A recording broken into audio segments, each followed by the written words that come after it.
아가서 2장 8절에서 17절. 내 사랑하는 자의 목소리로구나. 보라, 그가 산에서 달리고 작은 산을 빨리 넘어오는구나. 어, 솔로몬의 노래 중에서 가장 아름다운 우아한 노래 아가서입니다. 일주일 동안 묵상할 텐데 어제는 서론도 길었고 본론도 본문도 길고 그랬는데 오늘은 적당한 것 같아요. 그래서 하나하나 보면서 우리가 행복해야 돼요. 이 성경 말씀을 읽고 행복해야 되는데 처음에는 성경을 읽고 교훈으로 받으려고 하니까 여기서 내가 무슨 교훈을 받을까 그렇게 생각하다가 하나 잡아가지고 집에 가서 실천을 하다가 안 되면 어렵다, 교회 다니는 게 어렵다 이렇게 생각하고 말씀 듣는 것도 사랑 이거 한 가지만 가지고 안 되나 이렇게 해보면 안 됩니다. 사랑만 가지고 안 되고 은혜 이거 가지고 내가 평생 살 수 없을까? 은혜 가지고 안 됩니다. 그럼 뭐 도대체 그러면 여러 가지 말씀이 있지만 한 가지 잡고 살아보려 하면 안 됩니다. 결국은 말씀대로 말씀이 하라는 대로 그냥 순종하면서 사는데 행복해지기 됩니다. 말씀이 나를 따뜻하게 해주시고 평안하게 해주시고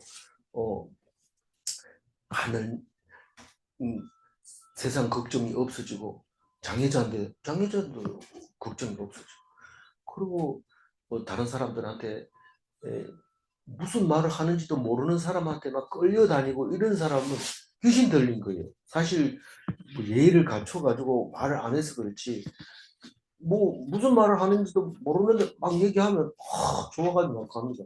누가 그래요? 허경영이 이런 사람들 공중부양한다 이러면 그게 거짓말인 줄 알면서 그 1시간 듣는데 10만 원씩 주일날에는 20만 원씩 이렇게 받고 줄 서서 가는데 또 기도 받으려면 100만 원씩 봉투에 넣어가지고 가야 되는데 기도 받는데 그 비디오 찍어놓은 거 보니까 어디서 아파서 왔어? 어디 아프다? 딱 주고 봉투 이제 들여다보고 놓고 머리 탁탁 치면서 다 났어, 다 났어. 이러고 5번 해주고 가라는 거예요. 근데 그게 얼마나 많이 오는지 그 돈이 그 동산을 천국으로 만들어 놨어요. 근데 뭐 하자 없어요, 법적으로. 뭐 그렇게 해도 누가 말할 수 있는 게 아니에요. 자기 스스로 갖다 바치는 거기 때문에. 미친 거죠, 전부 다. 그런데 우리 미쳤다고 안 그럽니다. 근데 하나님 말씀 딱 들으면 그 미친 게 싹 달아나고 하나님 앞에서 은혜 받고 기쁘고 감사하고 오직 예수를 따라다닙니다. 그런데 예수님은 한결같이 네 믿음이 너를 구원했다 그 얘기를 합니다. 우리는 누가 나를 구원해 줄 수 있는 사람은 없습니다. 예수님이 나를 구원해 주지만 그건 내가 믿었을 때 그렇게 가능한 거지 믿음이 없었을 때는 아무 소용이 없습니다. 아무리 능력 있는 예수님이라도 예수님을 믿지 않으면 뭐 어떻게 할 방법이 없다. 최고 큰 것은 믿음이고 그 다음에 두 번째 죄 짓는 거는 예수님 앞에 고백하면 다 해결된다. 그러니까 죄 짓는 거 그거는 예수님이 전적으로 책임지는 분이니까. 그러니까 죄 때문에 우리가 매여가지고 낑낑거릴 필요 없어요. 세상 죄도 그런데 하나님 앞에 죄는 누구나 마찬가지예요. 어떤 죄라도 누가 지은 죄라도 아무리 악랄한 죄라도 예수님 앞에 고백하면 다 없어집니다. 그게 말이 됩니까? 말이 됩니다. 예수님 앞에서는. 그러면 죄를 막 져도 됩니까? 그거는 예수 안 믿는 거죠. 그럼 죄를 사해주지 않아요. 믿는 척 하는 건데 그거는 예수님이 벌써 다 알죠. 내보다 훨씬 잘 압니다. 그러니까 온전하게 믿었을 때 하나님은 온전하게 화평을 주는 것을 볼 수 있습니다. 어제 첫 시간이었는데 어제 솔로몬의 술람 여인과의 사랑이 이게 무슨 뜻인가? 그리고 읽어보면 무슨 말을 하는지 모르는데 사실은 그걸 그 설명을 해야 되니까 아가서라는 책이 있는데 이 아가서는 무엇을 말씀하는 것이다라고 설명을 해야 되니까 뭐를 써야 되는데 그냥 얘기가 안 되니까 이 책, 저 책, 많은 책이 딴소리를 자꾸 하고 있어요. 이건 이 소리하고 저건 저 소리하고 자꾸 그런데 그러면 목사가 돼가지고 교인들 앞에서 말하려고 하는데 어떤 거 붙잡아가지고 얘기합니까?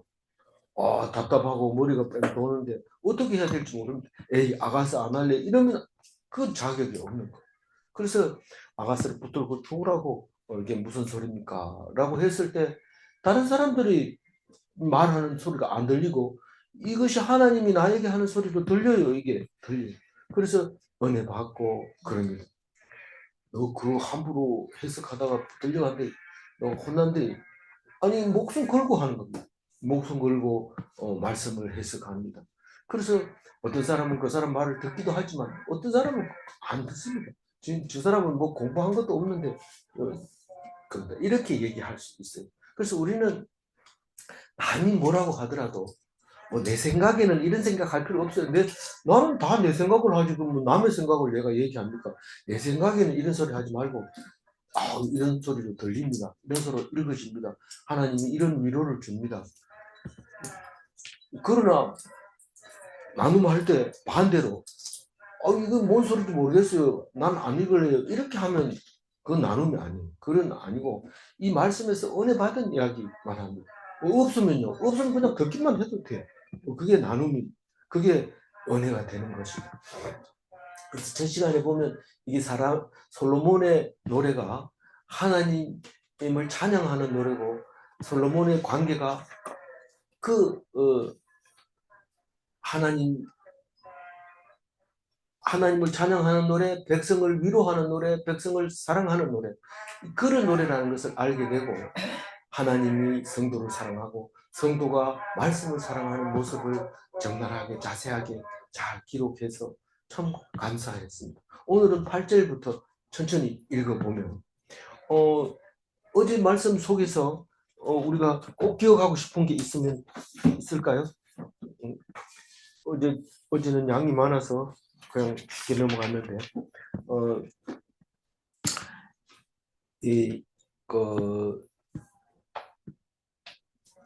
우리가 제일 많이 알고 있는 것들은 어떤 거 있을까요? 한번 6절. 네. 내가 햇볕에 쬐어서 거무술할지어도 흘겨보지 말소서. 내 어머니의 아들들이 나에게 노하여 포도원 지기로 삼았습니다. 나의 포도원을 내가 지키지 못하였구나. 우리 예수 믿는 데는 시커먼 사람, 하얀 사람 관계없이 예수를 믿게 되는데 그러면 그래도 백인이 조금 잘생긴 게 예수님하고 가깝지 않을까? 절대로 그렇지 않고 겉은 뭐도 속은 더 아름답다. 그런 하나님이 놀라운 사랑을 고백하고 있고 또 자기 스스로 그렇게 얘기하는 거예요. 나 이것이 고맙지만 나 무시하지 마라. 외형으로 보지 마라. 그렇게 항상 이 6절 말씀을 외우면서 그렇게 다녀야 되겠죠. 무엇보다도 우리는 기쁜 게 4절 말씀. 왕이 나를 그의 방으로 이끌어 들으시니 왕이 명령하면 들어와야 돼요. 1000명이나 되는 궁녀에도 이렇게 누구 지명하면 왕궁으로 들어가야 돼요. 안 그러면 죽어요. 우리가 하나님의 백성으로 지명받은 사람이 하나님 말씀을 안 들으면 죽습니다. 9절 9절이 있습니다. 그래도 한 가지씩 한번 얘기해 보세요. 그래도 우리 기도할 때 이게 1절부터 어제 했는 거 다 이렇게 입으로 고백하면 참 좋은 기도지만 우리가 생각이 납니까? 종이 펴놓고도 어떤 건지 생각이 잘 안 나는데. 저는 5절이요. 5절. 예루살렘 딸들아 네가 비록 검으나 아름다우니 계달의 장막 같을지라도 솔로몬의 희장과도 엄청 귀하게 여기는 네가 아무리 못생겨도 하나님이 솔로몬의 희장 같고 바로의 준마 같고 그렇게 인정을 해주고 있는 거죠. 한 말씀 더 해주세요. 저는 15절요. 네, 15절. 저는 내 사랑아 너는 어여쁘고 어여쁘다. 내 눈이 비둘기 같구나. 네. 그 말씀요. 네, 어제나 오늘이나 한결같이 15절 감사합니다. 그 말씀을 저기 병석에 누워서 못 일어나고 이제 사내가 누우나 여기 있으나 마찬가지겠네요. 이런 소리 들으면서 이 네. 15절 말씀을 읽으면 기운이 나고 힘이 나고 내가 산에 가 있으면 이걸 말 못할 텐데 이러면서 얘기할 수 있는 그렇게 하나님이 내 눈을 들여다보면서 네가 비둘기 같은 눈을 가졌구나. 그걸 기뻐하시고 아멘. 그리고 아멘. 그리고 때가 되면 눈을 감으면 이제 산으로 가는 거죠. 감사합니다. 숨질 때까지. 저는 네, 7절. 7절.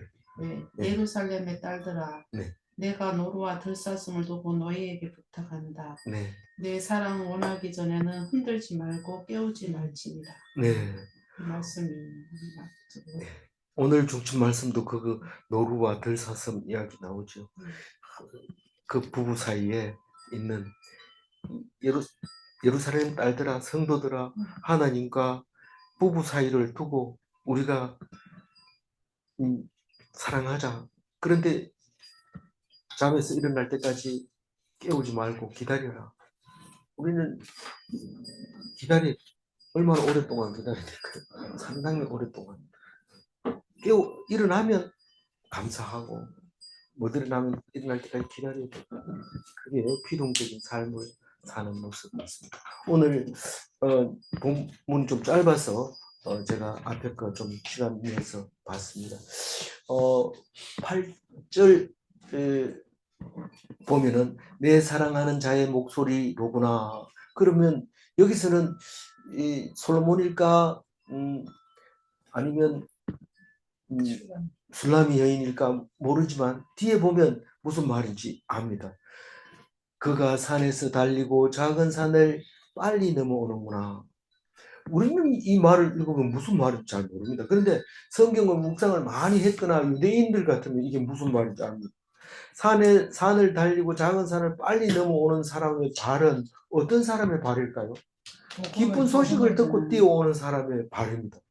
그게 하나님의 백성은 그런 발을 보면서 노래하면서 그것을 기다리고 있는데 그 이사야서 52장 7절에 한번 읽어볼까요? 좋은 소식을 전하며 평화를 공포하며 복된 좋은 소식을 가져오며 구원을 공포하며 시온을 향하여 이르기를 내 하나님이 통치하신다 하는 자와 산을 넘는 발이 어찌 그리 아름다운가. 그러니까 산을 넘으면서 뭐라고 한다고요? 네 하나님이 통치하신다 이런 소리를 부르면서 넘어오는데 그 하나님이 통치하신다가 복음입니까? 이게 언제적 말입니까? 이게 창세기에 있었던 말인데 지금 창세기하고 지금하고 사이가 얼마나 먼데 그게 복음입니까? 굿 뉴스입니까? 그게 뉴스가 됩니까? 그게 뉴스가 되는 거예요. 우리는 하나님을 안 보고 등을 돌리고 있다가 그 소식을 딱 들으니까 내가 하려고 무척 애를 씁니다. 어떤 사람은 선거철만 되면 누구를 찍어서 내가 찍은 건 무조건 대통령 되는 줄 알고 막 이렇게 설치고 다니는데 하나님이 하십니다. 근데 하나님이 하는 것을 공포를 하면은 그게 사람들이 그 소리를 듣고 너무 기뻐합니다. 요번엔 누가 돼야 돼? 이러면은 갑자기 마음이 답답해집니다. 그 사람 안 되면 어떡하냐? 이런데 하나님이 통치하신다. 이러면 막 마음이 편해집니다. 누가 되든지 간에 하나님이 대통령을 줘서 우리나라를 통치하신다. 우리나라는 하나님이 통치하고 계시는 거예요. 그건 우리가 어렸을 때부터 알고 있는 거예요.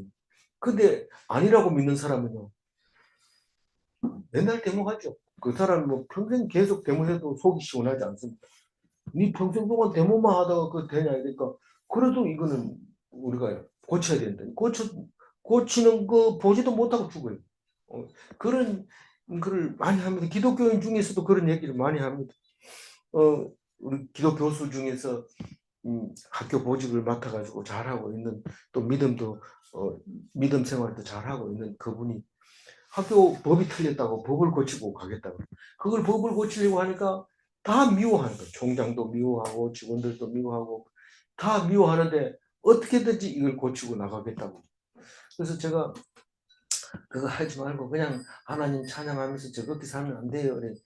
가야 한대. 그러놓고 그럼 이게 근무 못할 텐데 이래. 나 이거 고쳐놓고 나간대요. 그 고쳐놓고 나가면 어떻게 돼? 그 다음부터는 이 학교가 쫙 이렇게 법대로 따라가면 좋은 학교가 된대요. 와, 참 대단하네. 어떻게 저런 생각을 하나. 실제로 그 사람 고쳐놓고 나가요. 그거를 그 1년 이내에 그걸 고쳐놓고 결국은 딴 학교로 갑니다. 그 사람 이름까지도 이제 잊어버리는 거예요. 그렇게 열심히 했는데 그게 무슨 말이냐? 그게 무슨 말이냐? 그 하나님이 통치한다고 맡겨놓으면 참 우리하고 함께 즐겁게 맛있는 거 먹으러 가면서 우리 기독 교수들하고 모이면 남의 흉 안 보잖아요. 아, 보기는 보죠. 보는데 뭐 좀 그렇잖아요. 그런데 그걸 살면 되는데 옳고 그르고 따지고 이러면서 힘들게 그렇게 사는 것을 볼 수 있는데 하나님 통치하신다는 그 소리를 듣고 산을 넘어오는데 사실 이사야서 52장 이 얘기는 완전히 솔로몬의 시대하고 완전히 딴 시대에 살고 있었잖아요. 솔로몬은 온 나라가 솔로몬의 땅일 때 하는 소리고 이사야는 지금 망해가지고 아무도 없는데 하나님이 포로들을 되돌아 보낸다. 포로들을 이제 회복이 돼서 온다는 소식을 전할 때 52장 7절과 같이 이야기를 하고 있는 거잖아요. 그렇지만 우리는 그때 심정으로 읽게 되고 더더구나 예수님이 오신 뒤에 읽게 되고 또 오시고 가신 뒤에 읽게 되는 게 성경인데 같은 걸로 들려요. 다 같이 들려요. 그런 소리가. 구절 한번 읽어볼까요? 내 사랑하는 자는 노루와도 같고 어린 사슴과 같아서 우리 벽 뒤에 서서 창으로 들여다보며 창살 틈으로 엿보는구나. 그 노루와 어린 사슴 이런 것들은 너무 평화롭고 뭐 이빨도 없어요. 그래가지고 뭐 기껏해야 풀을 입에 물고 있는 거 이 모습이지 이 사자나 뭐 이런 것처럼 이빨이 날카로운 이빨을 드러내면서 고기를 물고 있는 이런 모습이 없습니다.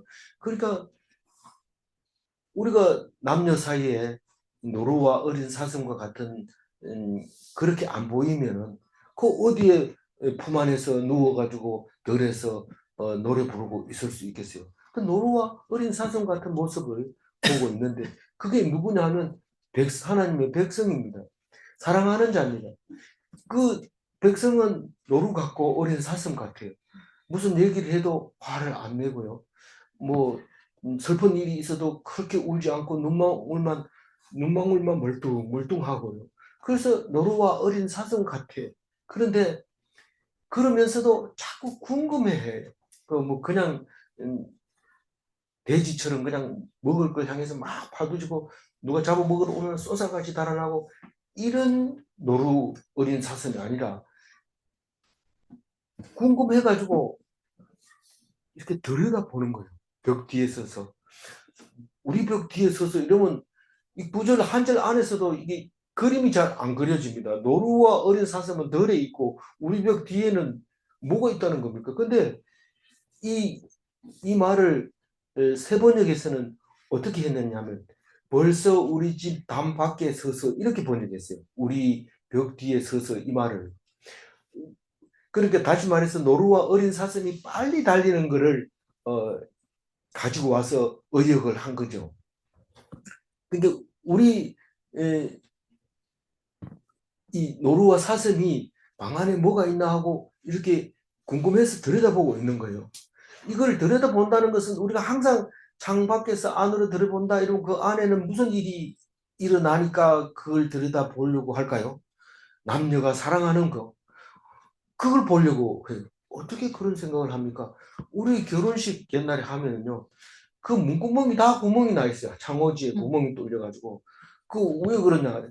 신랑 신부 방 안에 넣어놓고 처녀들이, 특히 남자들보다 처녀들이 침 발라가지고 문구멍 들여다보면 소리 안 나니까 침 바르는 거죠. 그걸 들여다보는 게, 뭐, 우리가 어렸을 때도 봤어요. 내 장가 갈 때는 그런 일이 없었지만, 그전에는 다 그랬어요. 우리 바로 위에 누나까지 그런 식으로 했어요. 그래서 창을 들여다보는 그것은 은밀하게 남들 모르는 무슨 일이 있을 것 같은 그런 것을 보고 있어요. 그 이게 무슨 그림이 그려지냐면 하나님의 백성, 선택된 백성이 교회 안 가면 궁금증이 나서 도저히 못 견디겠어. 그 안에 뭐가 있는데 그렇게 사람들이 모여있냐. 그리고 그 끝나고 나면 왜 얼굴들이 전부 환하냐. 그러면서 나도 한번 가보자. 그리고 들여다보는 노루와 어린 사슴처럼 보입니다. 이 빨리 달린다는 얘기가 많이 나와요. 이 아가스에서도 8장 14절에 나와요. 8장 14절 한번 읽어볼까요? 내 사랑하는 자야 너는 빨리 달리라. 달리라. 향기로운 산 위에 있는 노루와도 같고 어린 사슴과도 같아라. 우리는 이거를 그렇게 빨리 달리는 짐승으로 묘사해도 뭐 읽어도 되지만 그럼 오히려 더 잘 이해가 갈 수도 있어요. 그러나 우리가 어제 묵상한 것처럼 이 사랑스러운 왜 하필이면 처녀들이 이 신랑 신부 방을 문구멍을 뚫어서 들여다보고 궁금해할까요? 뭐 그런 마음으로 읽을 수도 있는 거죠. 그런데 빠르다고 하는 것은 좋을까요, 나쁠까요? 모르죠. 근데 로마서 16장 19절 한번 읽어볼까요? 너희의 순종함이 모든 사람에게 들리는지라. 그러므로 내가 너희로 말미암아 기뻐하노니 너희가 선한 데 지혜롭고 악한 데 미련하기를 원하노라. 여기는 뭐 빨리라는 단어가 없습니다. 그러나 이 선한 사람은 이 사슴과 노루는 선하기도 하지만 빨리 달리는 거. 그러니까 우리 마음에 뭐 아름다운 걸 그림 그리고 싶으면 노루와 사슴을 그리는 거죠. 네, 그렇게 보고 있는 것입니다. 그래서 벌써 우리 집 단 밖에 서서 창으로 들여다 보고 있는 겁니다. 근데 이 창으로 들여다보는 건 이 아가스밖에 없을까 하고 찾아봤는데 있어요. 잠언서 7장 6절에 보면 읽어볼까요? 내가 내 집 들창으로 창살을 내다보다가 지혜 없는 자를 발견했다고 얘기를 하는데 이 잠언서의 앞뒤를 읽어보면 잠언을 쓴 사람이 창밖을 내다봅니다. 창을 활짝 열고 목을 쑥 빼내서 보는 게 아니고 창밖에 어떤 일이 있나 하고 이렇게 안에서 내다보고 있습니다. 그러면 어떤 일이 있냐면은 어리석은 자가 돈을 많이 가지고 지나가면 예쁜 여자들이 옷을 대충 걸친 여자들이 와가지고 오빠 쉬었다가 이렇게 하면 그거 들어간다는 거예요. 그걸 보고 어리석은 것을 발견했다고 얘기를 합니다. 그리고 이 창이라고 하는 것은 양쪽을 분리해가지고 나 모르게 상대방이 이 비밀스러운 게 있는 것을 보려고 하는 그런 겁니다. 이쪽 잠언서는 지금 잘못된 것을 발견한 거고 지금 오늘 읽은 구절은 밖에서 안에 무슨 좋은 일이 있나 하고 궁금해하는 모습을 그리고 있는 것 같아요. 그래서 우리가 진리를 궁금해하면서 진리가 뭐냐? 뭐가 나를 자유롭게 할 건가? 그 자유로운 말씀이 뭔가 이렇게 궁금해하는 이야기를 구절에 쓰고 있는 것 같이 보여요. 10절 읽어볼까요? 나의 사랑하는 자가 내게 말하여 이르기를 나의 사랑 내 어여쁜 자야 일어나서 함께 가자. 그러니까 뭐 사랑을 너무 분리해가지고 막 이렇게 이게 어떤 말이냐 이렇게 하는 것보다 그냥 읽으면 누가 말하는지 압니다. 나의 사랑하는 자가 내게 말하여 이르기를 누가 누구에게 말한다고요? 예, 하나님이 성도에게 말합니다. 나의 사랑, 나의 어여쁜 자야. 하나님이 우리 보고 나의 사랑, 나의 어여쁜 자야 이렇게 얘기하는 겁니다. 하나님은 자기 아들 예수 그리스도만 사랑하지 우리는 사랑 안 해. 왜? 독생자가 하나만 사랑하지 우리는 뭐 이쁜 짓을 했냐. 근데 그 천연두를 발견한 사람, 왁진을 발견한 사람이 그때 당시만 해도 사람을 대상으로 병을 실험하면 안 된대요. 그래가지고 지금은 뭐 쥐를 가지고 실험하지만 그때는 그 사람은 그 천연두가 너무 많이 생기니까 그 의사는 자기 아들에게 그 약을 집어넣어서 면역 혈청을 뽑아내 가지고 성공했다는 겁니다. 그러면 그 아버지는 자기 아들을 바쳐서 온 백성을 살리는 그를 말하고 있는 거잖아요. 근데 아주 말이 안 되는 거 아니에요. 어떻게 하나님이 우리를 사랑한다면서 저기 독생자를 보낸단 말이야. 이런데 우리가 그 몰라서 죽여서 그렇지 하나님은 그 아들도 사랑하고 우리도 사랑하죠. 근데 아들은 죄가 없으면 산다는 것을 가르쳐 줬고 그 아들 그걸 믿었기 때문에 목숨을 내놓은 거고 이 아들을 죽인 우리 잘못은 포도원의 소장농처럼 그걸 죽이고 나면 이게 우리 끝 된다고 생각하고 죽인 거거든. 그런데 그게 하나님의 원래 그 뜻이었다는 것을 알게 되면 우리가 그게 믿어져야 돼. 우리가 시시한 사람은 아닙니다. 얼마나 귀한 사람인지 모릅니다. 바로에 준막하고 또 뭐가 솔로몬의 휘장과 네? 솔로몬의 휘장과 네. 솔로몬의 휘장 같다. 그렇게 귀한 사람인데 자꾸 기죽어 가지고 막 이렇게 열등감 뭐 이를 가지면 하나님은 엄청 싫어하고 화냅니다. 우리 아들이 열등감 가지고 있으면 속이 터진다는데 어떤 일이 막 분이 일어납니다. 다행히 그런 아들은 아직 없어가지고 너무 교만해가지고 오히려 걱정인데 하여튼 그런 진짜 속상할 거예요. 애가 기가 죽어가지고 막 이렇게 뭐라 그러면 눈치 살피고 이런 막 진짜 속상한데 하나님이 나를 향하신 뜻이 뭡니까? 내가 항상 기뻐하고 감사하고 그리고 하나님 앞에 범사에 기도하고 감사하고. 그거를 원하는 건데 우리는 내가 잘못했어요. 뭐 내 같은 게 천국 갈 수 있겠어요. 나 그냥 살다 죽게 해주세요. 와, 엄청 화낼 것 같아요. 그래서 일어나라고 할 때 일어나 함께 가자 할 때 일어나는 뭐예요? 적극적으로 함께 가자 이러면 그때는 이리 가면 이리 가고 저리 가면 저리 가고 일어나는 것만 내가 하면 돼요. 그래서 맨날 얘기하지만 원동기가 이렇게 돌아갈 때 이 방앗간을 돌리려면 벨트는 걸어줘야 돼요. 벨트는 내가 걸어주지만 일단 걸리면 원동기가 돌아가는 만큼 내가 돌아가면 돼요. 근데 이 적극적으로 일어나지 않으면 아무리 이게 끌고 가고 싶어도 못 끌고 가는 거예요.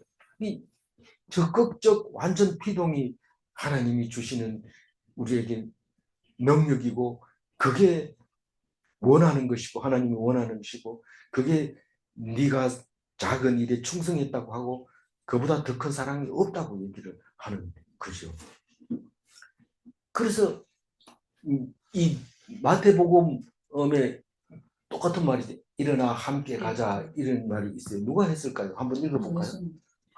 일어나 함께 가자 보라 나를 하는 자가 가까이 왔느니라. 그러고 가서 붙들려요.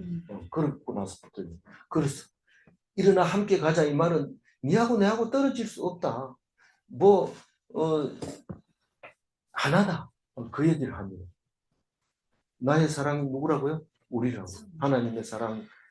나보고 나의 사랑 어여쁜 자야. 나 안 예쁜데 겉은 검으나 속은 아름다우니 속이라는 말 안 썼지만 그 말 11절입니다. 겨울도 지나고 지나고 비도 비도 그쳤고. 그쳤고 이제 뒤에 쭉 연결되겠지만 겨울이 지나면 어떻게 해요? 사랑하기 좋은 때가 옵니다. 사랑하기 좋은 때. 봄이 되니까 제일 먼저 바깥에서 소리 나는 게 고양이 우는 소리. 짝짓기를 위해서 막 울고 그럽니다. 그리고 얼마 있다가는 구석구석에 새끼들이 막 나오는 것을 볼 수 있습니다. 겨울이 지나면 사랑하기 좋은 때. 비도 그쳤으니까 덜로 가자. 방 안에는 사람들이 많고 보는 눈도 많으니까 덜로 나가자. 그러니까 이게 때가 왔다 이 말은요. 이게 뭐 그냥 우리 참 좋다 이러고 그냥 들어누워 있으면 안 돼요. 이 소리가 들리면 벌떡 일어나야 돼요. 왜냐하면 안 일어나면 어떻게 해요? 안 된다. 핑계할 수 없다. 신랑이 오라 하면 바로 가야 돼요. 우리 서권사님은 결혼 초에 신랑이 부르면 바로 나가야 되니까 일어나자마자 화장하고 준비 싹 해놓고 다른 일 볼 일보다 전화 오면 바로 나간다. 그게 겨울도 지나고 비도 그쳤으니 예 압니다. 이러면서 딱 준비하고 있는 거예요. 핑계하면 안 돼요. 이거를 저는 묵상하기 좋은 날 이렇게 했어요. 그래서 묵상을 해야 돼요. 묵상하는 게 하나님 만나는 거고 하나님하고 연애하는 거고 밀실에 들어가 있는 거고 남들 아무도 모르지만 하나님이 나 그거 용서해 줬다. 하나님 그거 오히려 더 좋아하더라. 하나님 그게 말이야. 네가 그랬을 때 내가 고통을 줬잖아. 근데 그게 진짜 니한테 보석이다. 그 소리를 들을 때 두 사람만 알아요. 다른 사람 몰라요. 얘기해도 못 알아듣고 나하고 두 사람 하나님하고 나하고만 아는 비밀이 그 속에 딱 들어있습니다. 그럼 그 다음부터는 길 가다가 그 왕을 만났는데 뭐 그냥 다른 사람 고개 엎드리고 뭐 수그려 가지고 지나갈 때 기다리고 이런데 쫙 째다보면 안녕 이러면서 가기도 하고 뭐 나 놔두고 어디가 이러면서 얘기하기도 하고 그 멋진 사람이 되는 거죠. 근데 하나님 앞에서 우리가 지금 하나님을 지금 부부로 묘사하니까 하는 소리지만 목사님이 손을 들고 있을지어다 할 때 누구 보고 하는 걸까요? 그게 하나님 보고 하는 거예요. 그런데 우리가 그렇게 하면 경망스럽고 이 신성모독이라고 해가지고 붙들어 갑니다. 그러니까 말 안 하는 거죠. 좋은 게 좋다고 남들이 뭐라 하거든 안 하는 게 좋아요. 그렇지만 그게 공식적으로 3인칭 명령형이 있단 말이에요. 있을지어다 이 말은. 성령이 있을지어다 명령하는 거예요. 그게 마치 뭐하고 같으냐면 옛날에 귀신 쫓아낼 때 뭐 칼을 집어 던지고 뭐 주문을 물러가라 뭐 객기야 물러가라 이렇게 소리 지르는데 그렇게 귀신에게 붙들려가지고 이리 끌리고 저리 끌리고 고통 당하다가도 그 귀신 물려내는 사람이 와가지고 칼을 던지면서 소리 지르면 그게 말을 듣는다. 그게 우리가 하나님이 지금 관계를 하나님과 우리 관계를 수없이 여러 가지 관계를 가지고 있다. 결국엔 부부 관계로까지 끌고 왔어요. 그래서 최고라 얘기를 하는데 실질적으로는 그보다 더 센 것은 축도할 때 명령어입니다. 있을지어다 라고 하는 소리가 그보다 더 강력한 겁니다. 예수님은 오셔가지고 너희들을 신이라고 하는데 왜 자꾸 사람처럼 죽냐? 하나님이 너를 신이라고 하지 않았느냐라고 얘기하니까 이놈이 신성 모독하네 이러면서 죽여버리고 12절 읽어보세요. 지면에는 꽃이 피고 새가 노래할 때가 이르렀는데 비둘기의 소리가 우리 땅에 들리는구나. 지면에 꽃이 피면 가슴이 막 뜁니다. 그래서 무슨 산에는 진달래가 피는데 우리 거기 한번 가요 이러는데 가려고 하는 날이 무슨 일이 생겨가지고 못 가니까 그러면 진달래는 져버리고 철쭉이 올라갑니다. 이제 진달래 볼 수 없어요. 근데 지면이 꽃이 피면 자꾸 꽃이 생각이 나고 그곳에 가고 싶습니다. 거기 가면 새가 노래할 때가 이르는 새가 왜 노래한다고요? 쩍찍게 하려고 몸에 비둘기 소리가 땅에 들리는구나. 비둘기 소리가 어떤데요? 그런데 뻐꾸기 소리는 확실하게 압니다. 뱁새 우리에다가 알 싸놓고 그냥 날아가면서 뻐꾹뻐꾹 하고 날아가는데 탁탁난할 때 소리가 꼭 들리더라고. 나 알을 낳아놓고 그냥 가면서 소리 질러요. 그냥 조용하게 가는 것도 아니고 그런 것인데 이 비둘기가 소리 내는 이야기가 아가서 안에서 2번 나와요. 비둘기 소리 2번 나오고 비둘기의 눈에 대해서는 3번 나오고 비둘기의 얼굴에 대해서 1번 나오고 온전한 것을 말할 때 비둘기 얘기하는데 비둘기 얘기가 7번 나와요. 7번 참 많죠. 하여튼 왜 그런지 그렇게 우리가 볼 때는 그냥 대충 썼는 것 같은데 완전하게 문장을 맞춰서 썼어요. 이제 그 다음 달에 시작하는 시편 몇 편입니까? 119편. 119편도 왜 그렇게 기냐 이렇게 알파벳을 순서대로 제목을 달다 보니까 그렇게 길을 쳤어요. 그래서 우리가 볼 때는 그냥 어떻게 이런 말을 썼지 그러지만 엄청 그게 고심을 하고 애써서 만들어진 거니까 그러니까 우리는 성경을 가지고 사람이 썼다고 안 하고 하나님이 썼다 그렇게 얘기를 하는 거예요. 실제로 사람이 그렇게 하지 못해요. 하나님 아니면 쓸 수 없는 것이기 때문에 하나님 말씀으로 우리가 듣고 있는 거죠. 그래서 비둘기 소리가 우리 땅에 들리는구나. 이 말은 우리 땅이 뭡니까? 우리가 지금 평화롭구나. 우리 영역이 평화롭구나. 우리 바운다리가 지금 사랑할 때가 할 수 있는 곳이구나. 아주 환경이 잘 돼 있구나. 이제 그렇게 소리를 지릅니다. 잘 돼 있으면 어떻게 해요? 사랑하면 되죠. 13절 읽어보면. 무화과나무에는 푸른 열매가 익었고 포도나무는 꽃을 피워 향기를 토하는구나. 나의 사랑 나의 어여쁜 자야 일어나서 함께 가자. 무화과 나무가 어제 뭐라고 그랬죠? 원기를 돋구는 그라 했죠. 맞아요? 사과나무하고 이렇게. 사과나무 시원시원. 네. 그래서 이 둘이 사랑할 때는 원기가 많이 필요합니다. 잘 먹어야 돼요. 그리고 푸른 열매가 익었고, 푸른 열매가 익었다는 것은 익은 다음에도 푸르다는 뜻인 것 같아요. 그래서 이걸 빠게라, 무화과 나무에는 푸른 열매가 익었다. 그러니까 가을에 익는 그 물이 출출 흐르는 그런 열매보다는 봄이 되면 그게 떨어지는 열매, 그게 푸른 열매, 빠게. 우리 빠게 하면 생각나는 게 있죠. 예, 웹빠개의 저주. 예수님이 벳바게에서 자고 나오다가 배가 고파서 빠게 따먹으려고 갔는데 없어. 그래가지고 입만 무성하다가 하면서 저주를 했는데 옆에 제자들이 듣고 저거 바리새인들 야단치는 거구나. 입만 번들을 하고 속은 지금 하나님 잘 모르는 거 그런 걸 얘기하는구나. 이렇게 생각을 했는데 그 벳바게는 빠게의 마을이라는 뜻이죠. 그래서 포도나무는 꽃을 피워 향기를 토하는구나. 그 빠개가 열려야 될 때가 이제 4월달, 부활절 달 4월달이잖아요. 근데 이 포도나무는 5월달쯤 핀다고 그래요. 근데 지금도 피고 있는 것 같아요. 포도나무 꽃이 피고 있는 것 같은데,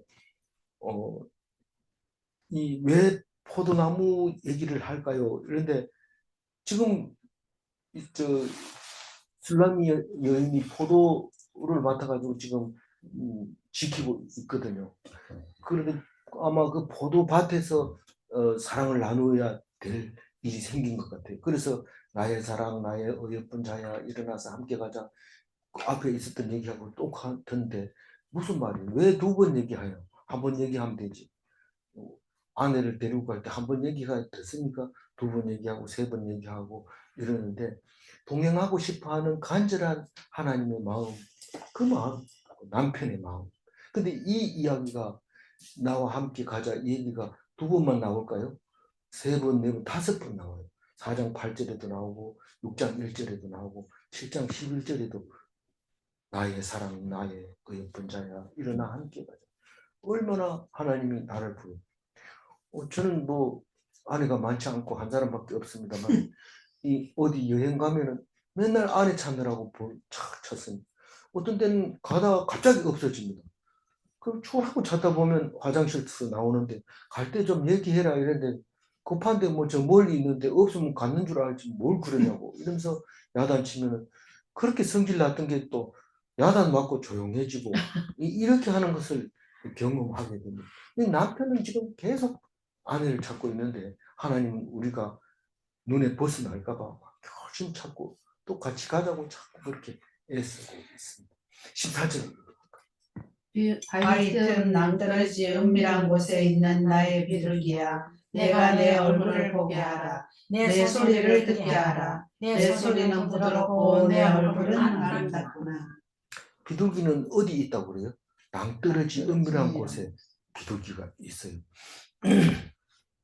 사람들이 좀처럼 얼굴을 보기 힘듭니다. 옛날에는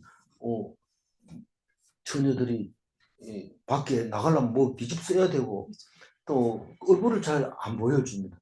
그 비둘기는 그런 곳에 있습니다. 아무나 만나지 못하는 그런 곳에 잘 안 가는 곳에 그런 색시방이 또 있잖아요. 각시방 영창에 각시방이 따로 있었어요. 그 새방이라고 보통 얘기를 해서 그 방이 있었는데 우리 제가 막내이기 때문에 우리 위로는 다 그 새빵의 새치들이 결혼하고 며칠간 이렇게 갇혀 있는 것을 볼 수 있습니다. 내 얼굴을 보여달라는 거죠. 내가 이 얼굴을 보고 싶다. 하나님이죠. 우리 보고 얼굴 보고 우리 보려면 어떻게 해야 돼요? 묵상 나오면 얼굴 보여주는 거예요. 내 소리를 듣게 하라. 네가 말하는 소리를 내 좀 들어보자. 네 입에서 무슨 소리가 나와? 네 목소리 가냘픈 소리, 그 소리 부드럽고 듣고. 내 얼굴은 아름답고. 소리가 부드럽대. 부드럽다는 것은 하나님 정말 불공평해요, 미워요, 나는 듣기 싫어요, 이런 소리가 안 나오기 때문에 부드러운 소리. 그리고 얼굴이 아름답구나. 하나님만 생각하면 편하죠. 그러니까 편하면 아름다워요. 잘생겼는데 성질 부르면 그렇게 무섭고요. 못생겼는데 부드러운 말하고 웃으면요. 미인이 따로 없어요. 미인이 뭐 코가 몇 센치면 미인이고 몇 센치면 못생기고 이게 안 됩니다. 그게 구별이 안 돼. 그거는 컴퓨터도 못 알아보는 얼굴이에요. 근데 그거를 그 얼굴을 보여주게 됩니다. 그래서 애타게 물어봅니다. 말 좀 해봐. 뭔 말을 해야 돼요? 아버지 나 어제 아팠어요. 그런데 하나님이 해준 건 생각하면 너무 감사해요. 고마워요 하나님. 감사합니다. 이런 소리를 듣고 싶어요. 반복해서 애타게 물으면 좋나 좋다 이래야 되는데 좋나 이래도 멍청하고 그 뭐 옆에 아들이 엄마 좀 좋다 하세요. 아버지 맨날 물어보는데 그것도 대답 안 해요. 이런 그렇게 그 소리 듣고 싶어하는 그 남편의 모습이 아버지의 목소리, 솔로몬 왕의 목소리로 이렇게 표현을 한 게 정말 멋있죠. 어디 이 성경 말고는 어디 가서 이런 소리를 읽어볼 수 있겠어요? 15절 읽어볼까요? 우리를 위하여 여우 곧 포도원을 거는 작은 여우를 잡으라. 우리의 포도원에 꽃이 피었습니다. 그렇게 속을 태우고 안 보여주고 숨고 도망가고 일부러 애 태우려고 말 안 하고 도망가고 이래도 하나님은 끝까지 부드럽고 아름답구나 이래 아부 뜨는 것 같아요. 근데 끝까지 사랑하시는 하나님을 기억해야 됩니다. 뭐 남편이니까 그렇지 남편 아닌 사람이 누가 그러겠어요. 그러니까 기억해야 됩니다. 근데 이 15절은 제법 여러 사람이 설교 제목으로도 올라오고 있는 건데 우리를 위하여 여우를 잡으라고 얘기하고 있잖아요. 우리라는 것은 두 부부를 말하는 거죠. 두 부부를 방해하는 게 있는데 그게 여우인데 다른 여우가 아니고 포도원을 흐는 작은 여우를 잡으라 이 말인데 한결같이 우리가 사랑을 나누는 데 있어서 방해하는 방해꾼이 있는데 그게 이름이 여우라는 거예요. 작은 여우. 근데 이 우리가 사랑을 포도원에서 해야 되는데 이 여우가 다니면서 자꾸 구멍을 뚫으니까 딴 것들도 들어오고 또 우리가 방해를 받는다는 거죠. 그러니까 포도원에 꽃이 피었기 때문에 여우가 들어왔느냐? 여우는 포도꽃을 먹거나 이러지는 않습니다. 근데 헤집고 다니는 거죠. 그 사람이 없거나 뭐 냄새가 좋거나 이러면 오는 건데 그게 사탄이라는 거죠. 우리를 위하여 하나님과 성도를 위하여 교회를 위하여 이런 말이고 여우는 사탄을 말하는 거고 그 사탄을 잡아라 이런 말이고 우리의 포도원에 꽃이 피었음이라 이 말은 단순한 말은 아닌 것 같아요. 꽃이 피어 사랑하기 좋은 장소라고 말할 수도 있고 또 포도원지기로서의 책임이 있는 것이니까 내가 아무리 사랑이 좋아도 내가 할 일을 하고 사랑 나눠야 되지 않겠느냐 이런 말일 수도 있습니다. 15절이. 그래서 세상 걱정 없어야지 교회 나와서 예배가 잘 되지 세상 걱정을 짊어지고 교회 나오면 그 말씀이 안 들려요. 우리 사랑하고 있는데 갑자기 둘이 사랑 한참 하다가 그게 생각이 나서 벌떡 일어나 앉으면 누가 그 신랑이 좋아하겠어요. 싹 잊어버리고 바보처럼 희죽희죽 웃으면서 히히거리면 그런 여자를 좋아하는 거예요, 남자들이. 그래서 제가 어제 얼마 전에 식당에 가가지고 고속도로 휴게소에서 우리 집사람하고 둘이 핫바를 하나씩 입에 물고 있는데 옆에 추워가지고 젊은 아니고 우리 또래보다 나이 많은 것 같아요. 한 5-6명 모여가지고 이렇게 하는데 그 친구를 보고 야, 좀 쟤를 위해서 좀 바보 같은 여자 하나 얻어줘야 되는데 이렇게 얘기하는. 바보 같은 여자를 얻어주면 누가 좋아하겠어요? 근데 남자들은 바보 같은 여자가 너무 로망해. 왜냐면 뭐 좀 이래 안아보려면 팩팩거리고 이러니까 바보 같은 거니 가만히 있으면 너무 좋을 것 같아요. 그런데 사실은 그게 아니거든요. 그러니까 어쨌거나 이거는 지금 음, 그 걱정을 안 하는 그런 상태에서 부부 사이를 기쁘게 해주는 거니까 작은 여우를 잡아야 그 다음에 사랑도 진하게 할 수 있는 거죠. 제일 중요한 단어가 16절 아가서 전체 통틀어서 제일 중요한 단어 뭐냐 이러면 요절에 뭐냐면 16절 읽어보면 내 사랑하는 자는 내게 속하였고 나는 그에게 속하였다. 그가 백합화 가운데서 양떼를 먹이는구나. 이 속하였다는 것은 니는 내 거고 내는 네 거다 이런 말이죠. 그래서 지금 요한복음. 하나님이 예수님이 밖에서 문을 두드리면 예수님이 문을 열고 내가 걸어 들어가고 그는 나를 더불어 먹으리라. 둘이 하나다. 남녀 일체가 된 거죠.